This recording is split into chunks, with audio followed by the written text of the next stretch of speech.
The video you're about to watch premiered at the 2021 Midwest Weirdfest, an independent film festival organized by my friend Dr. Dean Bertram, which takes place every year at the MyCon Downtown Cinema in the city of Eau Claire, Wisconsin.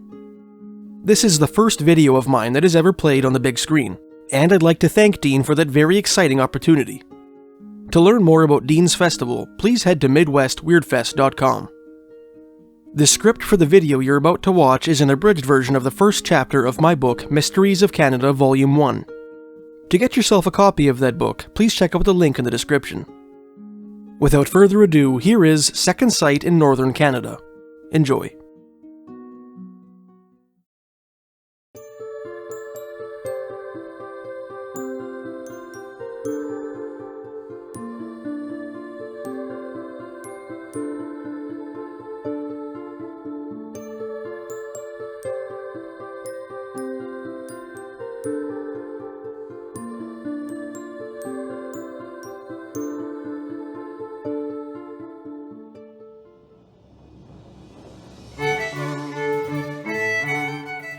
Ever since the 18th century Enlightenment, Western thinking has been dominated by rationalism, the idea that our perception of truth ought to be defined by reason and the scientific method, as opposed to tradition or divine revelation.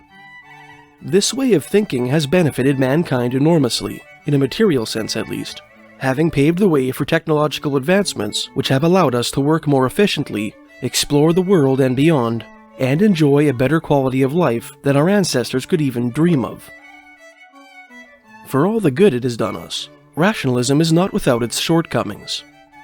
The idea that we can come to a complete understanding of reality through reason alone hinges upon the assumption that we are equipped with the tools necessary to perceive everything that is real. But just as an insect lacks the equipment to comprehend things like music, math, and spoken language, perhaps we human beings lack the capacity to comprehend all reality through the narrow prisms of reason and our five senses through which we view the world. In other words, there are probably some facets of reality which we may never be able to fully understand or explain through reason alone. One mystery which defies rational explanation is a phenomenon called second sight, a supposed extrasensory perception or sixth sense. People endowed with second sight are said to have the ability to receive information, usually through dreams or visions, of distant or future events. In many cases, they have no control over these visions, which come upon them unexpectedly. These visions are often distressing, as the information they contain frequently involves the death of someone known to the seer. It has been suggested that there is a higher prevalence of second sight among members of certain ethnic groups. This gift is most often associated with the Gaels of the Scottish Highlands, who call it Da Xiao Loch, or two sights. It is also known throughout the rest of Scotland, as well as in Ireland, Wales, and Cornwall, regions of the British Isles with high populations of ethnic Celts. Another ethnic group, which may be similarly blessed with this gift of prophecy, are the Dene of northern Canada. United by ancient blood ties and a common language family, the Dene are a First Nations ethnic group comprised of roughly 21 different tribes, whose ancestors are believed to have migrated from Siberia via an ancient bridge of land and ice about 12,000 years ago. Few parapsychologists, as students of extrasensory perception are known, have explored a potential connection between second sight and the Dene people. Judging from a handful of stories from Canada's northern frontier, however, perhaps they ought to.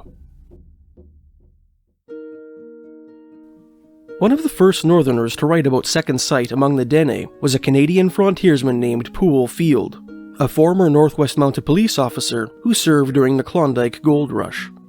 In the early 1900s, Poole established a trading post in southeastern Yukon at the confluence of the Pelly and Ross rivers, from which he sold goods to the local Dene in exchange for furs. In the spring of 1908, Field's store was visited for the first time by a Kaska Dene shaman named Little Doctor, who was famed throughout the region for his gift of prophecy. At the time of Little Doctor's arrival, Poole's partner was missing. He had taken his steamboat downriver to Dawson City in order to purchase fresh supplies, but had failed to return on schedule. Many of the native trappers who relied on Field's goods were beginning to get anxious, and at their insistence, Field gave Little Doctor some tobacco as a gift and asked him to see what had become of his partner. Little Doctor proceeded to have a number of dreams, by which he predicted the arrival of Field's partner and the cause of his delay. Although he had never seen a steamboat before, he was also able to describe the missing craft in perfect detail, down to the passengers aboard and the amount of freight being hauled. His predictions proved to be perfectly accurate. When Field asked the medicine man how he came by the information, Little Doctor explained that, while he slept, his spirit had left his body and traveled downriver, allowing him to see the steamer with his own eyes. Another incident of second sight on the Canadian frontier took place in the winter of 1922, at Fort Fitzgerald in northeastern Alberta. One morning, while she was thawing out a frozen loaf of bread over her cast-iron oven, Jean Godsell, the wife of a prominent fur trader, was approached by the fort's interpreter, a Chippewayan Dene man named John James Daniels. The native cryptically informed the woman that before noon that day, they would be visited by two unfortunate Indians who had run into bad luck in the subarctic wilderness. He neglected to offer any explanation as to how he came by this troubling news. Sure enough, shortly before the sun reached its zenith, Mrs. Godsell was approached by an RCMP constable who asked if she would like to accompany him on a hike to the shores of nearby Slave Lake to greet some approaching Indians he had spotted. Mystified, the woman slipped on her parka and snowshoes and accompanied the Mountie to the riverbank.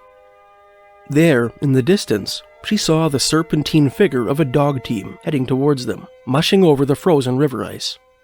As the natives neared the fort, it became clear that something was terribly amiss. The dog team had no driver. Suddenly, to her horror, Mrs. Godsell made out two tiny fur-clad figures struggling through the snow at opposite ends of the train. She recognized them as the young daughters of a local Chippewayan chief. The two girls had accompanied their father on a trapping venture earlier that fall. The load strapped to the sled was their father's frozen corpse. Astounded, the fur trader's wife looked to John James Daniels, who shrugged his shoulders and mumbled that he had seen this exact scene in a dream the previous night. Another case of Dene clairvoyance took place in the summer of 1945, at the Horse Lake First Nations Reserve northwest of Grand Prairie, Alberta.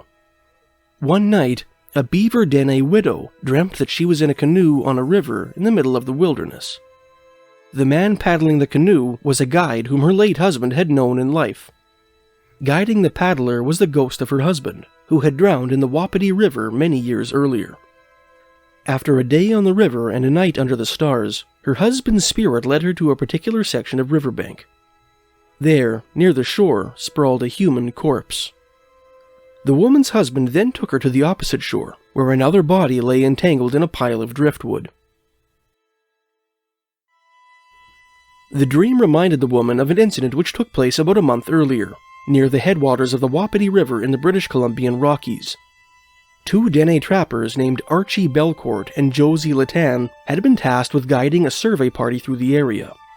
While attempting to cross the Wapiti on horseback, they were swept from their mounts by the spring current. Although the survey party searched for their remains, no trace of their bodies could be found.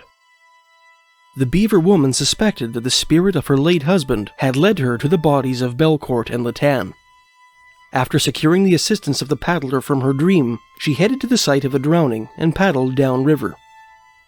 She followed the instructions she received in her dream, spending a day on the river and a night under the stars. She and her companion continued down the river the following morning and paddled for most of the day. Around dusk, the Indian woman suddenly exclaimed, "This is the place I saw in my dream." The party headed over to the shore, where they found a skeleton. Although the wolves had been there first, the party was able to identify the body as Belcourt's from a large metal belt buckle they found nearby. Some distance downstream, on the opposite side of the river, they found the half-submerged body of Josie Latan wedged between two logs, just like in the Indian woman's dream.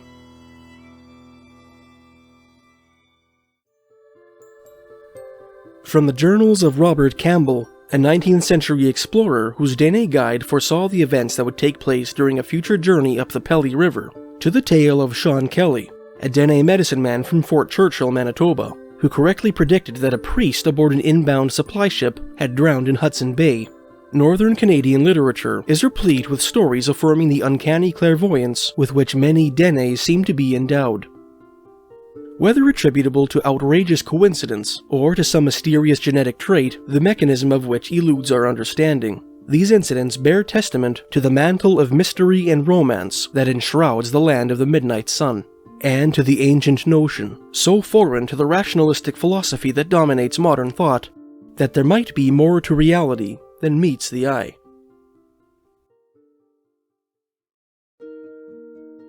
Thanks for watching. If you enjoyed this video and would like to help support this channel, please check out my book, Mysteries of Canada Volume 1, which you can find by clicking the link in the description.